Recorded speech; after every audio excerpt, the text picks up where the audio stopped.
Guys know how much I love psychology and how I think it plays such a huge role in trading. So we're going to talk about neuroplasticity. Some of you may know about that. Some of you may not know about that. If you don't know about it, stick around. Let's go through this. So neuroplasticity is essentially the ability of your brain to rewire itself by the things you think about, you feel, and you do on a daily basis. And that is why you will constantly hear me talking about repeatable actions you can come to the market and do every single day.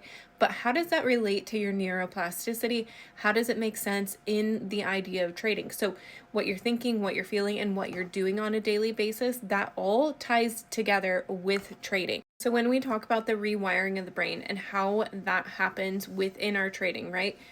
We start out as maybe like the everyday retail trader. We don't really know what we're doing. We don't really have a system in place. We have to go through those trials and tribulations of trying to figure out exactly where we lie within the trading world, right?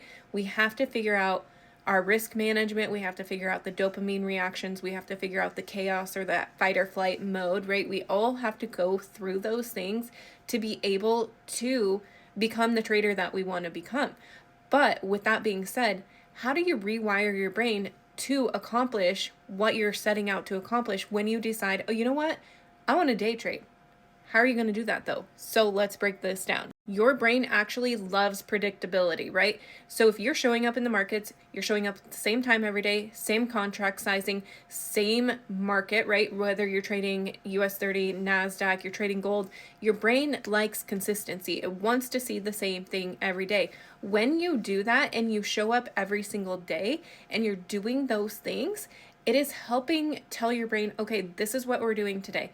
Your brain is thinking, okay, I really like this. Why? Because it's predictable. I know what we're doing, and it becomes automatic, right? So this is a automatic discipline for yourself without even knowing you're being quote unquote disciplined. I'm going to make a part 2 to this because this is getting a little long. So go to part 2 and we're going to break this down a little bit more.